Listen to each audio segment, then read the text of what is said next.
Sur le mien, la touche, elle est tombée. Voilà.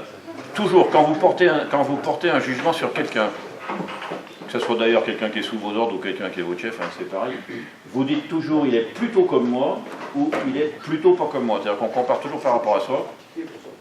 Si c'est plutôt comme moi et je l'en félicite, parce qu'en l'occurrence il a une qualité que je surévalue parce que j'ai la même, hein, donc il est bien ce type. Hein. Oh, il est bien, oh, c'est un bosseur, oh, il est bien. Il est bien. Ou alors je le plains et du coup je l'excuse. Hein. C'est un défaut que je sous-évalue parce que moi j'ai le même que moi. Hein. Imaginez que ça soit un type qui ne sache pas finir les projets. Oui, bon, oui, oh, il s'est pas fini, ouais, mais enfin, bon, c'est pas bien grave, quoi, hein, forcément, mais on est la même tard. Hein. Bon. Donc c'est vrai que quand on ne se connaît pas, on ne peut pas être objectif, puisqu'on juge par rapport à soi. Il n'y a pas des. Il y a au moins, je sais pas, 400 adjectifs qualificatifs hein, pour qualifier les gens. Il n'y a pas de maître étalon déposé au pavillon de Bretagne. Donc c'est toujours par rapport à soi. Alors quand on en est conscient, c'est évidemment bien mieux. Et si c'est plutôt pas comme moi, c'est parce qu'il a, et je m'en félicite, c'est parce que ce type-là, oulala, bah dis donc, alors lui, il est pas pourquoi. Hein. Parce que moi, je suis assez fier d'avoir, moi je suis créatif par exemple, et ce type-là, il n'est pas créatif, ben je m'en félicite moi. Mais chaque fois que je rencontre des moins créatifs que moi, je suis content, mais du coup, je les prends pour des cons, quoi. Hein. Et puis, où je l'envie, parce qu'il a une qualité, mais comme cette qualité, je ne l'ai pas, ouais, c'est vrai, ouais. Oui, non, c'est vrai qu'il est... Ah oui, non, ça, il est... Oui, il est tenace, oui. Ah, c'est vrai qu'il est tenace. Oui, bon, on va pas en faire un fromage, hein, et après. Tout ça parce que moi, je suis pas tenace, quoi. Donc ça, il faut le savoir, cet outil-là, pour faire comprendre aux gens l'objectivité, j'ai encore pas trouvé mieux, hein, parce que c'est très clair. On comprend tout à fait. Alors après, il faut s'entraîner. C'est-à-dire que dans la rue, chaque fois que vous qualifiez quelqu'un de quelque chose, un automobiliste vous traitez de connard, il faut savoir si c'est par rapport à... C'est toujours par rapport à lui. Ah non, mais authentique, hein. Il est plutôt pas comme moi, et du coup, j'ai exagéré sa connerie, quoi. Hein, en l'occurrence, et ça, c'est très marrant. Après, ça devient un réflexe, quoi. Mais c'est comme tout, pour que ça devienne des réflexes, il faut s'entraîner, surtout. Pour se reprogrammer le logiciel, par exemple, apprendre à juger les gens avec objectivité en utilisant cet outil, il faut se forcer à l'utiliser pendant quelque temps, d'une manière un peu systématique, puis après, c'est automatique. Tiens, je suis en train de porter un jugement sur un tel, il ne faut pas que j'oublie que hein, ça vient de moi. Hein. Voilà. Et ça, un chef objectif, si vous voulez, si vous pouvez marquer sur votre CV que vous êtes un manager qui maîtrisait bien l'objectivité, parce que vous connaissez bien, à mon avis, c'est côté Largus. Alors l'écoute, bon, vous connaissez les attitudes de Porter en écoute, c'est un outil qui est vieux, mais que je vous recommande vivement. C'est la tendance à juger, à interpréter, à soutenir, à investiguer. Celui qui a une tendance naturelle à juger, quand quelqu'un me raconte son problème, ouais, mais t'as raison, t'as tort, t'as juste ta faux, quoi. Très vite, on n'a pas le temps d'aller plus loin. Interpréter, c'est celui qui a tout compris avant qu'on ait fini de lui expliquer. Hein. Ouais, d'accord. C'est ceux qui sont très rapides, au contraire. Le soutien, c'est ceux qui sont gentils. Ouais, c'est pour voir que ça va bien t'arranger, je te file un coup de pommade, puis ton problème il est réglé. Investiguer, c'est ceux qui posent des questions plutôt qu'écouter. Hein. C'est tout le côté.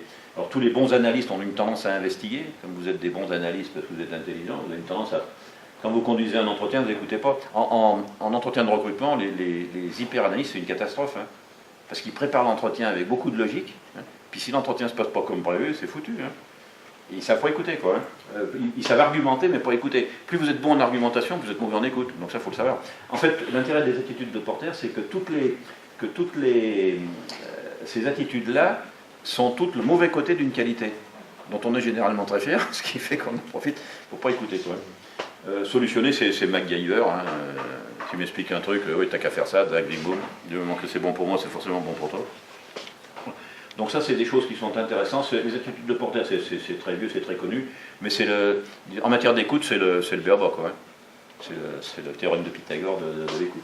Il y a des tests papier-crayon là-dessus qui durent une dizaine de minutes. Le résultat est garanti. C'est-à-dire que tout le monde tombe dans le panneau. Donc, c'est assez.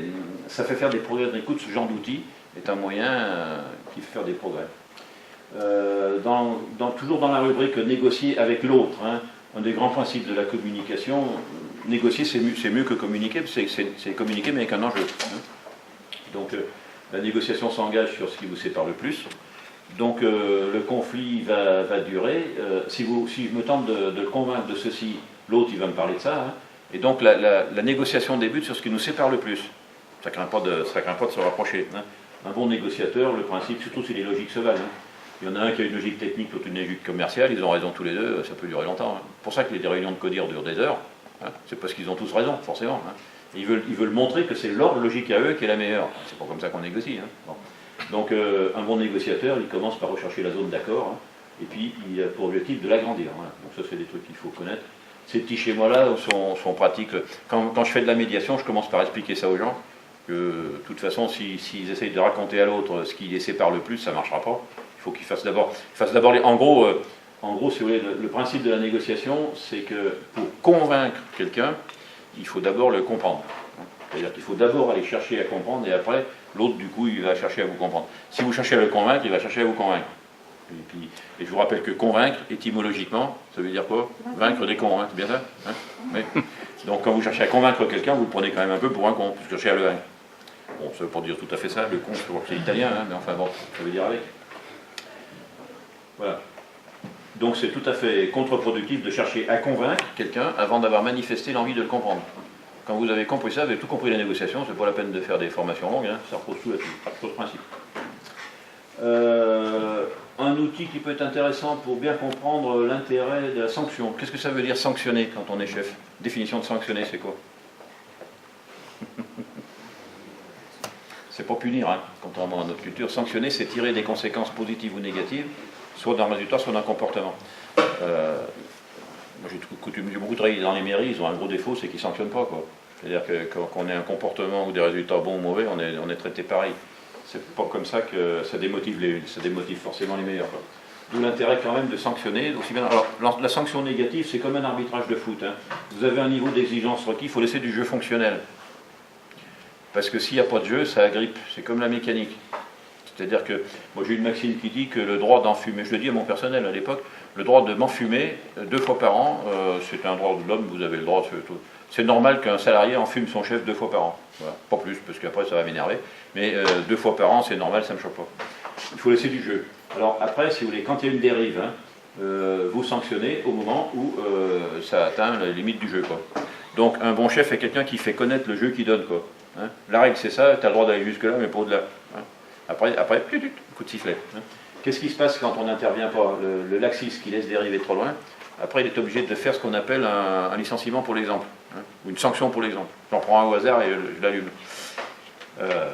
Ça c'est un aveu de mauvais management, quoi. Donc ce tableau-là, pour vous permettre de bien comprendre que si vous l'avez sous les yeux, ou pour faire comprendre si vous avez sous vos ordres des chefs qui eux managent mal, leur expliquer ça, c'est assez pratique. Notamment mon maniaque là, qui a de gros problèmes avec son atelier, je lui ai foutu ça sous le nez. Je lui ai dit, t'es comme un arbitre qui hoche le match. Il laisse pour jouer. Comment veux-tu? Il ne peut pas faire un bon match, tu siffles tout le temps. Bon, laisse-le un peu, quand même, laisse-leur un peu de manœuvre. Un truc intéressant aussi, un document intéressant, c'est pour faire comprendre aux gens, c'est l'adéquation homme-emploi que je représente comme ça, moi. Dans tout emploi, vous avez une zone où l'employé est frustré, vous avez une zone où l'employeur est un peu déçu. Bon, ça c'est un super outil pour faire des entretiens annuels. Mettez ça sous le nez, puis on explore d'abord la zone OK. Ensuite, moi je te dis là où je suis pas trop content, puis après tu me dis là où tu n'es pas content. Mais ça se fait, c'est quelque chose qui est naturel, quoi. Donc ça, moi je m'en sers beaucoup pour ce genre de truc. Je m'en sers beaucoup évidemment en évolution de carrière, pour faire comprendre que l'objectif est... Alors ça sert aussi à calmer un peu ceux qui ne voient que la zone de frustration et qui ne voient pas toute la zone OK, quoi. Vous avez souvent sous vos ordres du personnel qui se plaint tout le temps. Ils sont tout le temps, quand on leur rappelle quand même que bon, il y a quand même des trucs qui se passent bien. Et puis que c'est normal qu'il y ait une zone où vous n'êtes pas non plus la possibilité. Notamment des gens qui évoluent. Ils évoluent puis ils reprochent à leur chef de ne pas leur proposer le poste évolutif. Moi, je t'ai embauché pour un boulot, toi tu évolues, je veux bien, si je peux dans la boîte tant mieux, si je peux pas, pour m'en vouloir à moi, quoi. Le salarié a beaucoup de tendance, quand il a envie d'évoluer, de reprocher à son chef. Ce genre de truc permet de remettre un peu, j'appelle ça remettre l'église au centre du village. Surtout si en management, vous devez aussi bien repérer chacun de votre personnel où il en est par rapport à son emploi. Puisqu'il y a toujours des cycles. Vous avez des gens qui sont programmés cycle long, qui mettent toute une vie pour être à l'aise. Vous avez des gens cycle court. Celui qui m'embauche moi, il a intérêt à savoir que je suis cycle court, quoi. 1 an pour apprendre, 1 an pour être chef et 1 an pour chercher autre chose. Donc si vous voulez, dans votre personnel, si vous ne managez pas pareil, des gens qui sont en phase d'ajustement, des gens qui sont en phase d'exploitation, des gens qui sont en phase de distanciation. Donc tous ceux qui disent moi je suis un bon chef parce que je manage tout le monde pareil, ils ont tout faux déjà par rapport à ce tableau, quoi. Donc tout ça c'est des trucs, quand on a ça sous les yeux, ça permet d'améliorer votre management. Alors en médiateur, moi je travaille évidemment beaucoup sur des gens qui sont en phase de distanciation. Vous en avez qui sont en phase de distanciation à 4 heures de l'après-midi du premier jour.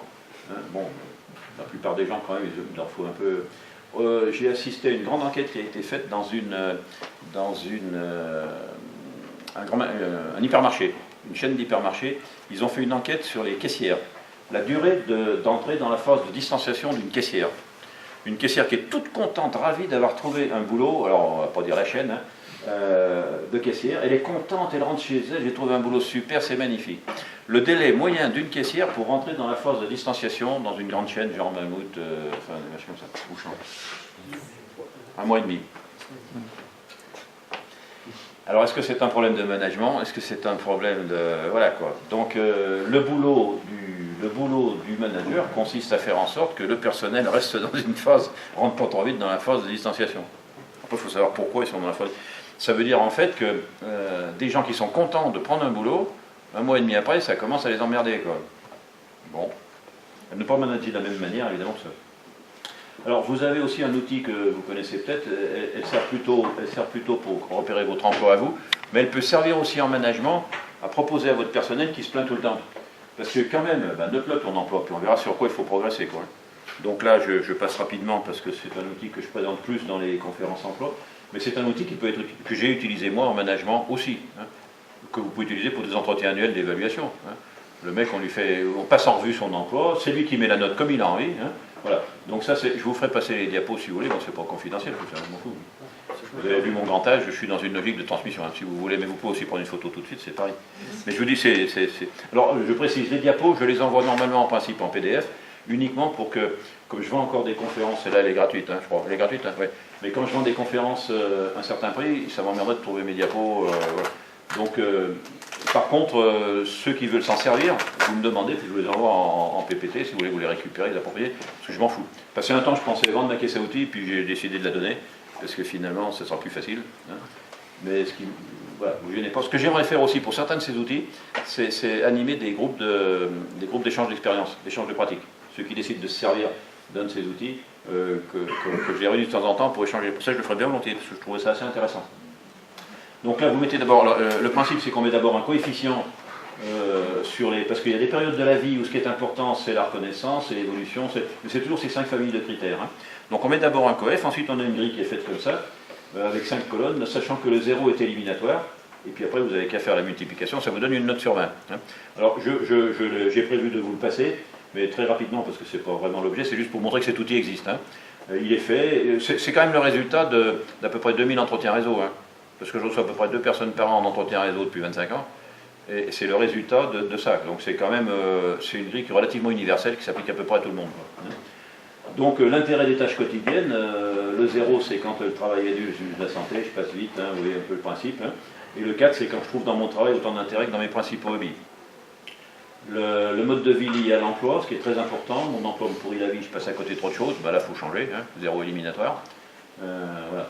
Alors, quand quelqu'un, parfois, si vous voulez, quelqu'un il est mal dans ses godasses, pourquoi est-ce qu'il trouve le trajet plus long? Pourquoi est-ce que le cadre de vie... Vous avez des gens qui sont très... Vous connaissez tous le principe de l'ouvrier qui est mauvais dans un atelier. On le change d'atelier, on le met avec un autre chef, il devient bon, quoi. Hein. Donc, c'est quand même, il a trouvé un cadre qui lui convient mieux. Donc, ça veut bien dire quand même que le management peut arriver à récupérer des gens qui sont mal dans un certain cadre et mieux dans un autre.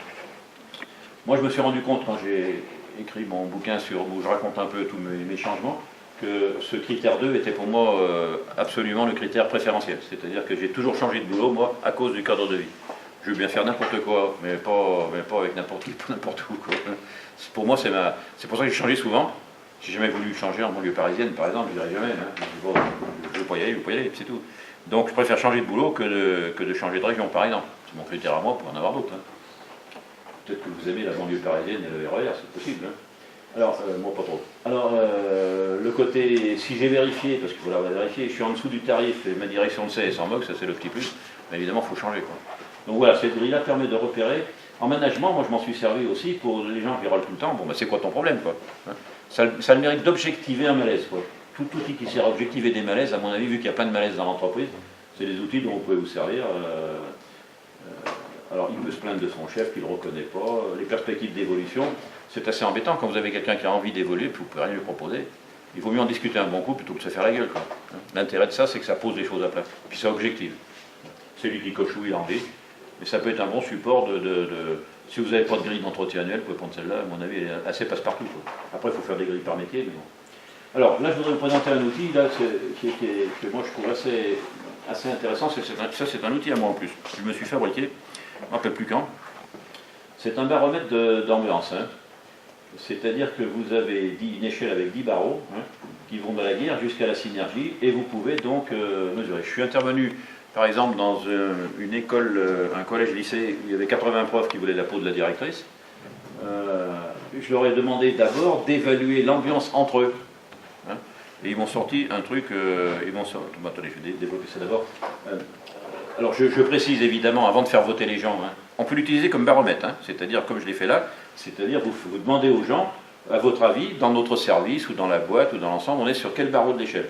J'ai fait ça avec une mairie de 1300 personnes, hein, assez marrant d'ailleurs parce qu'ils arrivaient à dire qu'à l'intérieur de leur service, ils étaient plutôt vers la convivialité, vers la cohésion, à l'intérieur des autres services de la mairie, ils étaient dans la permée. Hein, bon.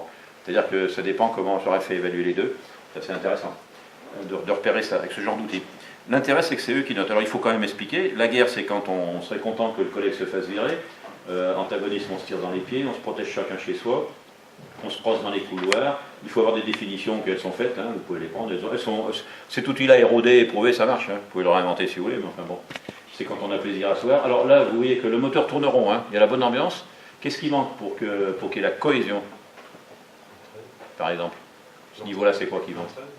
Il manque le projet commun. Quand tu n'as pas de projet, on est content de se voir, mais moteur tourne rond, mais il tourne à vide. Hein. Il y a beaucoup d'entreprises qui n'ont pas de projet, donc elles ne sont pas prêtes d'être en synergie, évidemment. Hein. On se partage les missions. La coordination, moi j'ai tendance à la mettre après. Vous avez beaucoup de conseillers en organisation qui organisent d'abord, puis qui font le projet après. Moi j'ai tendance à organiser en fonction d'un projet, d'où l'intérêt de faire un projet avant. Quand même. Cette échelle-là permet de le comprendre. Parfois on organise sans savoir où on va. Le fait de s'organiser et d'approuver le projet, ça peut arriver aussi. Hein. Et puis donc on a plaisir. Alors la notion de synergie, je vous recommande vivement de la définir comme elle est là, c'est-à-dire en introduisant la notion de plaisir.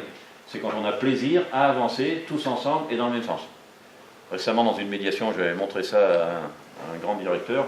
Alors, il m'a dit quand même, plaisir, vous exagérez. Puis je comme vous voulez. Hein. Si vous voulez comprendre pourquoi votre personnel n'est pas en synergie, c'est peut-être parce que vous avez oublié d'y mettre la notion de plaisir. Hein. Maintenant, c'est vous qui voyez. Hein. Et son personnel, effectivement, était au niveau de la cohabitation. Il faut un peu, si vous voulez tirer vers le haut, il faut que ça soit attractif. Hein. Bon, c'est évident. Et je pense qu'on bosse beaucoup mieux. Je fais des conférences sur le fun management, hein. C'est-à-dire la pièce de théâtre qui va être jouée le 14 s'appelle Bonjour l'ambiance. Elle montre comment on peut gagner des sous en mettant une bonne ambiance. Et c'est une histoire vraie dans une boîte où il y avait les investissements, les machines étaient pas mal, l'organisation était pas mal, mais il y en avait sous l'accélérateur au niveau de l'ambiance. J'ai développé le concept de la productivité par l'ambiance et j'ai amélioré le résultat. Il y a 7% du chiffre d'affaires qui sont restés en bénéfice. C'est quand même énorme, hein, en 2 ans. Avec la productivité par l'ambiance. Il faudrait expliquer ça aux financiers, bon, hein, mais enfin ils ne comprennent pas. Donc ils pensent qu'il faut stresser les gens pour les faire bosser, c'est une idée stupide. Donc la notion de plaisir, vous pouvez hésiter à la mettre. Hein. Vous pouvez l'enlever si elle vous choque. Alors voilà, quand j'ai fait ça par exemple, vous voyez, ils voulaient la peau de leur directrice.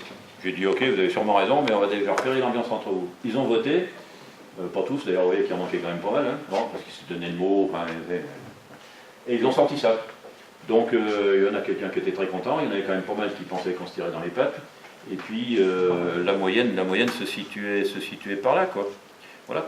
Donc quand on leur projette ça, puis en plus, j'avais demandé la tendance. Hein. Vous dites aujourd'hui c'est comme ça, vous voyez plutôt une tendance en baisse, la synergie, ou plutôt...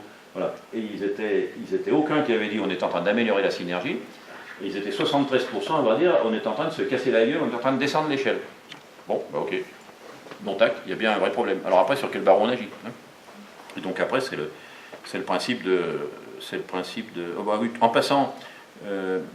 c'est valable pour un établissement scolaire, mais vous pouvez le faire pour toutes sortes de choses.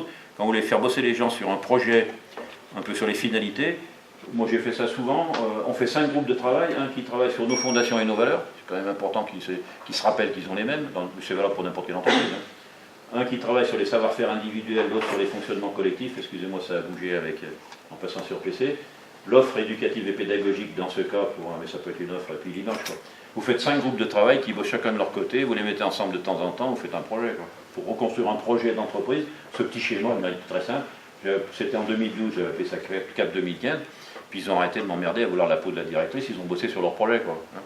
On a d'ailleurs, j'ai amené la directrice, c'était une perfectionniste qui voulait leur faire faire du top alors qu'il suffisait de leur faire du bien. Ça s'est arrangé aussi en s'occupant de la directrice. Là, en management, ce tableau est aussi intéressant pour comprendre le management, puisque quand vous êtes dans le rouge, on vous demande de pratiquer un management autoritaire, vous êtes flic. Quand vous êtes dans le bleu, c'est du management organisationnel, et vous pouvez faire du participatif et du concertatif quand vous êtes dans le vert. C'est pas la peine de faire bosser des gens sur un plan à 5 ans s'ils sont contents que le copain se fasse virer. Il faut d'abord prendre les deux têtes et les cogner, en disant vous avez le droit de vous engueuler dehors, mais pas ici. Moi, j'ai eu l'occasion de le faire avec des contremaîtres ou des machins qui se tiraient la bourre entre eux et qui s'insultaient devant le personnel. Je les ai convoqués, puis je leur ai dit écoutez, moi, que vous entendiez pas, ça m'est égal, vous avez le droit de penser ce que vous voulez, mais toute insulte personnelle, toute insulte devant le personnel sera considérée à partir de maintenant comme une faute professionnelle grave. Vous avez le droit de vous engueuler, mais dans un rayon d'1 kilomètre autour de l'usine. Là, j'ai été facho, m'emmerder, parce qu'il fallait. Si des gens qui veulent se battre, il faut leur dire non, vous pouvez d'abord vous battre, mais pas là. Vous avez tout à fait le droit de faire ça, tout en étant un patron participatif, une fois qu'ils sont. Ça se fait dans un certain ordre. Donc votre style de management, dans la mesure où on peut. C'est aussi une autre manière de définir le management. Je prends un personnel comme il est, puis je le mets en synergie. J'essaie d'en avoir le maximum en synergie. On n'a jamais 100% de toute façon. Donc là, à ce moment-là, ça veut dire que vous devez être un gendarme, un arbitre, un médiateur, un directeur, un fédérateur, un entraîneur, un animateur. On retrouve un peu aussi. Pour mettre les gens en synergie, il ne faut pas avoir un style perso, parce que votre style perso n'a pas... Alors là, j'ai aussi un diapo qui montre, en fonction de l'endroit qu'on veut améliorer, le barreau qu'on veut franchir, qu'est-ce qu'il y a lieu de faire. Faites la différence entre un cessez-le-feu. Un cessez-le-feu, ça s'impose, un armistice, ça se dégage avec de la négociation, parce qu'on est plus dans la...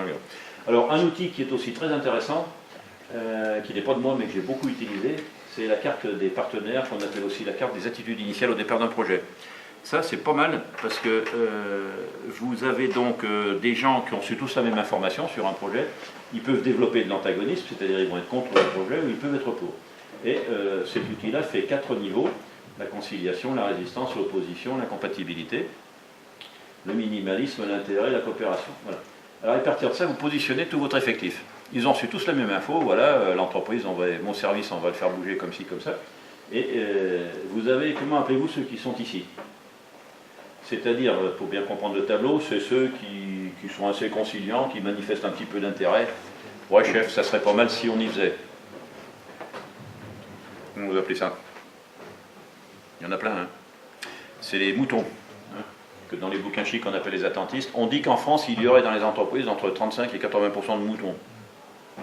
Mais c'est le management qui les fabrique, parce qu'évidemment, les gens qui sont attentistes, c'est tous ceux qui n'avaient pas le droit à l'erreur, tous ceux qui, quand ils ont un chef dès qu'ils prennent une initiative, ils en prennent plein la gueule, après ils n'en prennent plus, Ils attendent de voir comment ça se passe. Donc c'est souvent, si vous récupérez un service où les gens sont moutons, c'est que le chef précédent n'était pas bon, tout simplement. Puisqu'on peut dire que une des manières, on peut définir le management d'après cette carte aussi. Comment appelez-vous ceux qui sont à l'autre bout là-bas? C'est ceux qui peuvent partir à fond la caisse dans un sens ou à fond la caisse dans l'autre. Qu'est-ce qui les détermine à votre avis, ceux-là? Ceux qui vont à fond la caisse à chaque fois? Oui, c'est tout à fait l'affectif. C'est les grands affectifs, on les appelle des passionnés, des déchirés. Dans un service de 100 personnes, quand vous en avez 2, ça vous donne déjà beaucoup de boulot. C'est les gens qui veulent... Ceux qui cassent la machine pour que le chef s'occupe de lui, c'est ça, c'est les déchirés. Alors c'est des gens intéressants, c'est des gens compliqués à manager, il faut faire attention à ce qu'on leur dit, parce que des fois un mot trop, ça part par travers. Bon, ils ne sont pas tellement leaders d'opinion, les leaders d'opinion c'est ceux-là. Je passe un peu vite parce que tout ça on peut le développer quand vous lancez ça dans une entreprise pour former votre personnel, on peut le développer. Tous ces tableaux méritent de passer une heure dessus. Mais là je vais faire en accéléré. Donc les négociants, c'est ceux qu'on appelle les leaders d'opinion. C'est-à-dire c'est ceux qui sont au sein du groupe, mais tout le monde sait que si lui il dit que c'est bon le projet, c'est que ça doit être bon, parce qu'on le connaît, s'il dit que c'est mauvais, c'est que ça doit être mauvais. Donc toute l'astuce du chef consiste à faire aller le négociant du bon côté en le payant le moins cher possible. Comment appelez-vous cela? Ça c'est les irréductibles gaulois, c'est-à-dire que ils sont contre le système, ils sont contre tout, du moment que c'est une idée de vous, ils sont contre, voilà, c'est tout simple. Il faut que je regarde ma montre parce que comme j'ai pas le truc ici, vous avez les opposants, vous avez les grognards, ça c'est bien, il y en a plein, c'est ceux qui disent c'est pas méchant mais c'est pénible. Alors ça se gère aussi, il y a toute une manière de gérer les grognards. Ici c'est bien parce que ça c'est les faillots, il faut en avoir quelques-uns. Hein. Il ne faut pas en avoir trop parce que c'est après. Tout chef qui ne sélectionne que les faillots termine mégalo, évidemment. Hein. Et donc cet outil-là consiste à dire que le management consiste à fabriquer des équipiers à partir d'une carte que vous trouvez comme elle est. Hein. Quand vous arrivez dans un service donné, vous trouvez la carte comme elle est. Et c'est vrai que de pouvoir, pour gérer un conflit, gérer une ambiance, pouvoir tracer la carte des partenaires, sur qui, mon chef d'usine qui voulait se suicider, je l'ai aidé à tracer ça, quoi, pour savoir sur qui il peut s'appuyer, comment il peut. Et après, chaque catégorie, comment on les gère, comment on les met. Cet outil-là est un outil qui est pas mal. Alors, pour info, j'ai des diapos qui expliquent ce qu'on fait de chacun. Hein.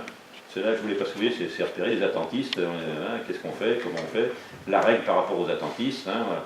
La règle par rapport aux négociants, la règle par rapport aux déchirés, je n'ai pas le temps ce soir, mais sachez que ça existe, si vous avez envie de vous servir de ça, vous pouvez me le piquer, je m'en fous. Alors, un autre outil intéressant aussi, le Bob System. Ça, c'est un outil à pommier aussi, vous ne trouverez pas ça dans les bouquins. Ça, vous allez comprendre l'intérêt. Vous faites 3 cercles, vous faites ce qu'on devrait faire, c'est le besoin. Les objectifs, c'est ce qu'on décide de faire, c'est nos priorités, en principe compatibles avec nos moyens, avec nos budgets. Et puis, ça, c'est nos prestations, c'est ce que nous faisons réellement sur le terrain. Alors, c'est valable surtout dans toutes les entreprises qui font de la prestation de service sur le terrain. En production, si vous voulez, il n'y a pas un gros écart. Le type qui travaille à la chaîne, bon, il peut faire un gros défaut de temps en temps, mais si vous voulez... Par contre, même quelqu'un qui est tout à fait dans une mairie, par exemple, le type qui est balayeur, il part le matin avec son balai, il rentre le soir, il peut faire quelque chose tout à fait différent de ce qu'on lui a demandé, quoi. Il a toute la journée pour inventer. Hein. Donc voilà, c'est dans ces cas-là, et puis il y a beaucoup d'entreprises qui font de la prestation de service chez les clients aussi. Hein. Partout où vous avez des gens comme ça, cet outil-là est très pratique. Parce que ça permet de faire participer l'ensemble du personnel à la stratégie. Ça reconnecte la communication verticale au niveau de la stratégie, je vais vous expliquer pourquoi. Vous définissez cette zone. Comment appelez-vous la zone 1 ?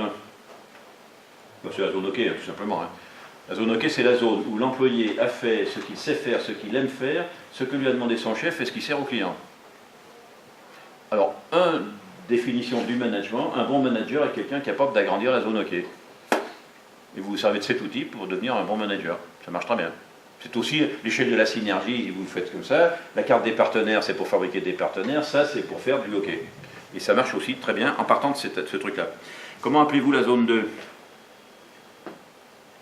Ça, c'est le gars qui prend une initiative, hein, une bonne initiative, on est d'accord, puisque ça sert au client. Petit inconvénient quand même, la bonne initiative, c'est que pendant qu'il fait ça, il ne fait pas autre chose. Hein. Ensuite, vous avez la zone 3, c'est la mauvaise initiative. Ceux qui font ça, c'est tous les artistes, tous ceux qui aiment leur métier, qui font des trucs pour se faire plaisir, quoi. Il y en a plein. Hein. Et dès qu'ils ont un peu une marge de manœuvre, c'est ce qu'ils font. Pendant ce temps, ils ne font pas autre chose, toujours pareil. Hein. Vous avez ensuite la zone du défaut. Le défaut, c'est quand on n'a pas fait ce qui était prévu. Hein. On avait bien prévu qu'il fallait le faire, mais ça n'a pas été fait. Alors, toujours les mêmes causes, hein. Manque de moyens, manque de compétences, manque de motivation, ou parfois manque de communication. J'ai vu souvent, on n'a pas fait ce qui était prévu, tout simplement parce que l'ouvrier n'était pas au courant. Hein. Ça arrive aussi. Hein. Quand la communication passe mal, quand le type ne sait pas ce qu'il doit faire, tout le management flou, hein. Tout le management à peu près, hein, qui fixe des objectifs flous, forcément il y a du défaut, mais ça... voilà.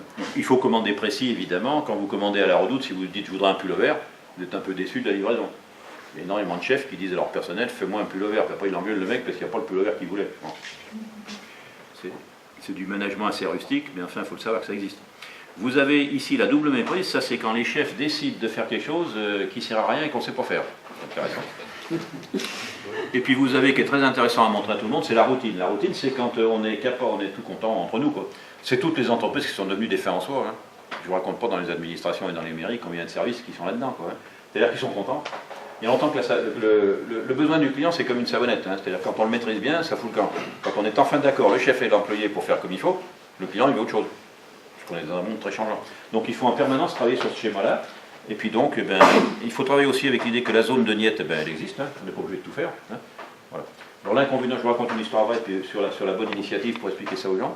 Dans une mairie où je les avais fait travailler là-dessus, le service espace vert, ils avaient travaillé en sous-groupe, les chefs de service espace vert.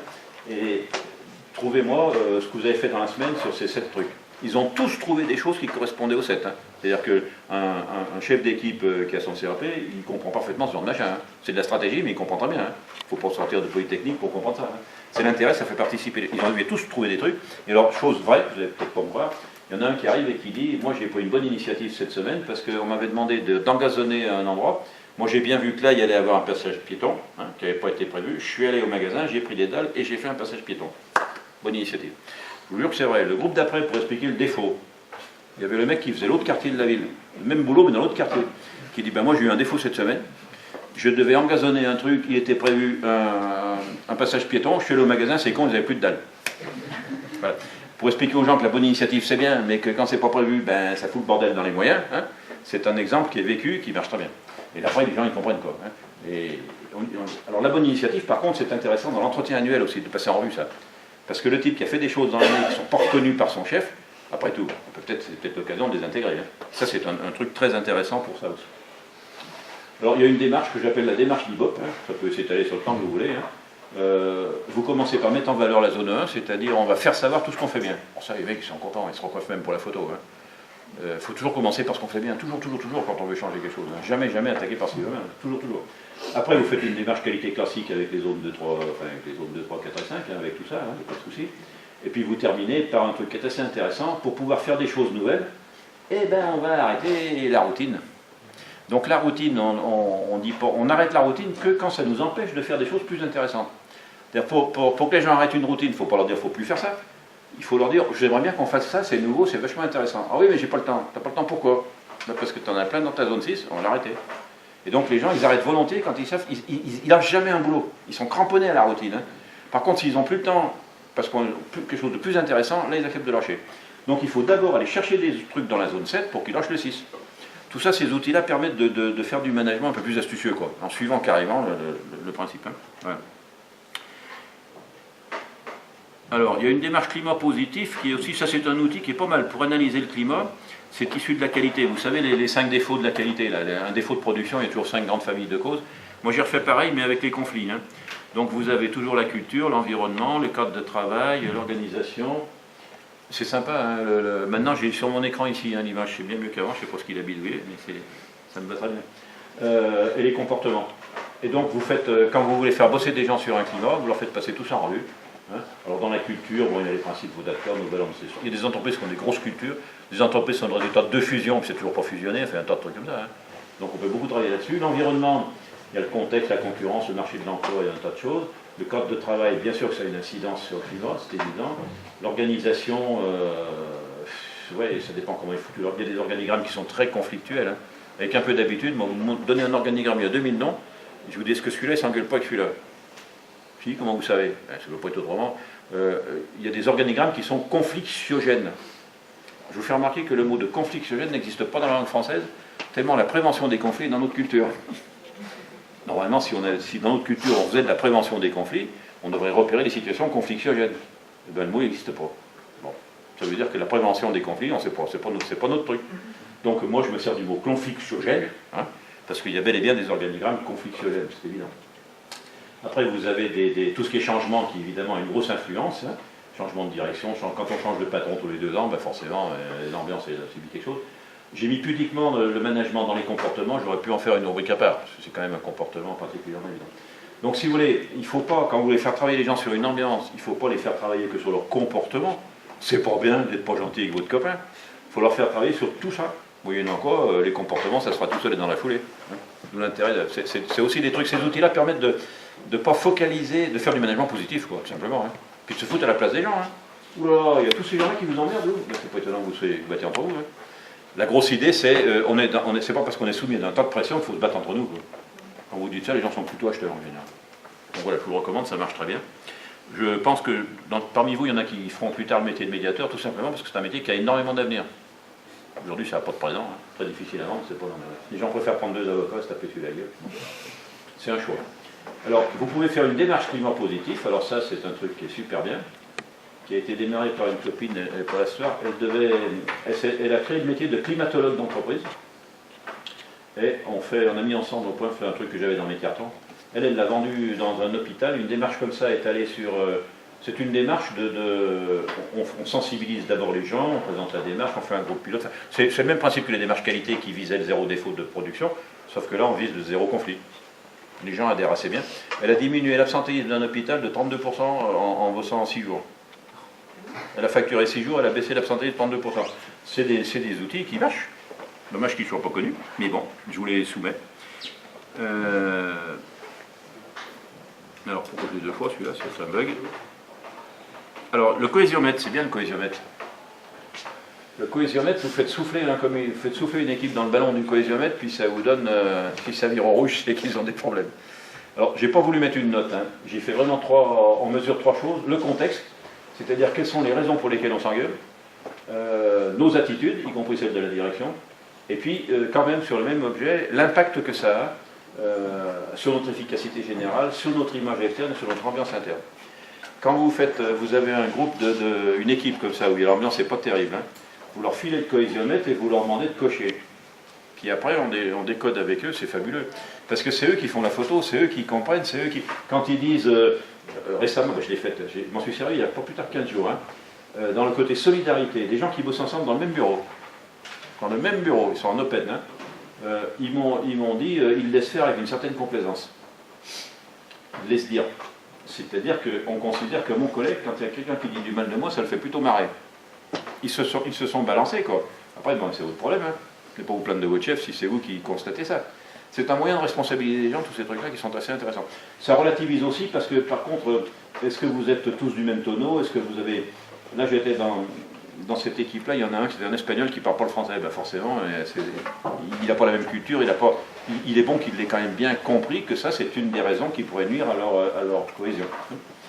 Donc le cohésiomètre, c'est un truc qui peut servir aussi en management, qui est assez pratique dès l'instant que vous voulez repérer un groupe. Alors j'ai fait un cohésiomètre, mais il faut que je les retrouve. Le premier que j'ai fait, c'était pour comité de direction. J'en ai fait un pour équipe, puis j'en ai fait un pour salarié de base même. Hein. On met pas tout à fait les mêmes mots, mais c'est le même principe. Toutes ces grilles-là ont un gros intérêt, c'est que vous demandez aux gens de faire une photo de leur propre truc, quoi. Moi je fais jamais d'audit, hein. C'est eux qui mettent les croix où ils veulent. C'est jamais moi qui dis vous êtes comme ci, vous êtes comme ça. Et en management, il ne faut pas dire aux gens vous êtes comme ci, vous êtes comme ça. Il faut leur foutre la photo devant la gueule. Puis c'est eux qui voient. Puis après, ça marche tout seul. Alors, j'ai aussi un truc qui est intéressant sur les réunions efficaces. Alors ça je vais passer à toute allure parce que c'est un outil que j'ai mis au point suite à un métier que j'exerçais. J'avais un cabinet qui avait pour objet d'aider des entreprises à se grouper. J'ai monté des groupements d'intérêt économique, plusieurs. Et quand vous réunissez 30 patrons qui viennent de la France entière pendant 2 jours dans un hôtel, pour décider, par exemple,